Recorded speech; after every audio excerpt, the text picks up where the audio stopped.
इस वीडियो में हम एक ब्रीफ ओवरव्यू लेंगे डाटा ऑपरेटर और टीचर के पोर्टल का, क्योंकि इन दोनों के जो पोर्टल हैं वो सेम ही है।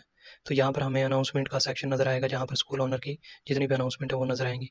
यहाँ पर टीचर अपना नेम, डाटा ऑपरेटर अपना नेम देख सकता है, सब्जेक्ट अपनी क्लासेस और उसके टोटल असाइनमेंट्स कितनी, ये डिटेल यहाँ पर नज़र आएंगी। उसे कितने सब्जेक्ट असाइन किए गए, किस क्लास किस सेक्शन के, वो यहाँ पर नज़र आएंगे। यहाँ पर वो एग्ज़ाम्स की डाटा जो है अपलोड कर सकता है। यहाँ पर जो है टेस्ट मार्क्स, फॉर एग्जांपल किसी भी डेट को आप सेलेक्ट कर लें, फॉर एग्जांपल टुडे आप सेलेक्ट करते हैं, यहाँ पर आप मार्क्स सेलेक्ट करें जितने भी आपने मार्क्स का एग्ज़ाम कंडक्ट करवाया है। फॉर एग्जांपल 50 मार्क्स का आपने एक टेस्ट कंडक्ट करवाया था, 9th class section a subject, यहाँ पर आप इंग्लिश। और यहाँ पर जैसे ही लोड स्टूडेंट डाटा पर करते हैं तो हमारे पास जितने भी उस पर्टिकुलर क्लास सेक्शन और सब्जेक्ट के स्टूडेंट्स हैं उनका डाटा यहाँ पर लोड हो जाता है। हम यहाँ पर उनके मार्क्स एंटर करेंगे, देन सबमिट टेस्ट मार्क्स पर क्लिक करेंगे। तो हमारे ये जितने भी सिलेक्टेड स्टूडेंट थे इनके मार्क्स डाटाबेस में अपडेट हो गए हैं। ये हमने 19 मई का जो है डाटा अपलोड कर दिया है। अब यहाँ पर हम जैसे ही देखेंगे 9th क्लास सेक्शन ए में, तो हमारे पास 19 मई का डाटा यहाँ पर हमें नज़र आ रहा है। तो इसी तरह हम जो है सेम बिल्कुल जिस तरह हमने टेस्ट मार्क्स एंट्री अपडेट की थी, इसी तरह हम एग्ज़ाम के भी जो मार्क्स हैं यहाँ से अपलोड कर सकते हैं। तो यहाँ से हम कोई भी रैंडम डेट सेलेक्ट करेंगे।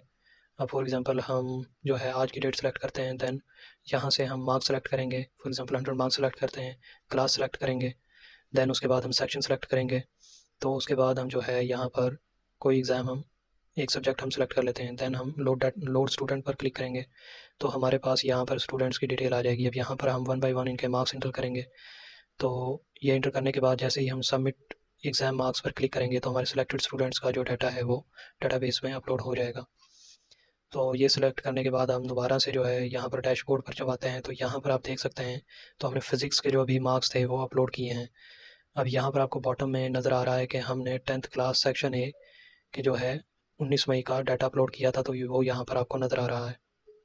इसके बाद जो है डाटा ऑपरेटर या टीचर अपने टेस्ट या एग्ज़ाम का डाटा भी एनालाइज़ कर सकता है कि 9th क्लास सेक्शन ए में उन्होंने अभी तक कितने एग्ज़ाम्स कंडक्ट करवाए। फॉर एग्जांपल अभी यहाँ पर ये देख सकते हैं, इस पर्टिकुलर टीचर ने यहाँ पर 5 एग्ज़ाम कंडक्ट करवाए हैं। अभी किसी भी एक एग्ज़ाम को सेलेक्ट करके टेस्ट टाइमलाइन से सेलेक्ट करके उसकी डिटेल भी देख सकता है।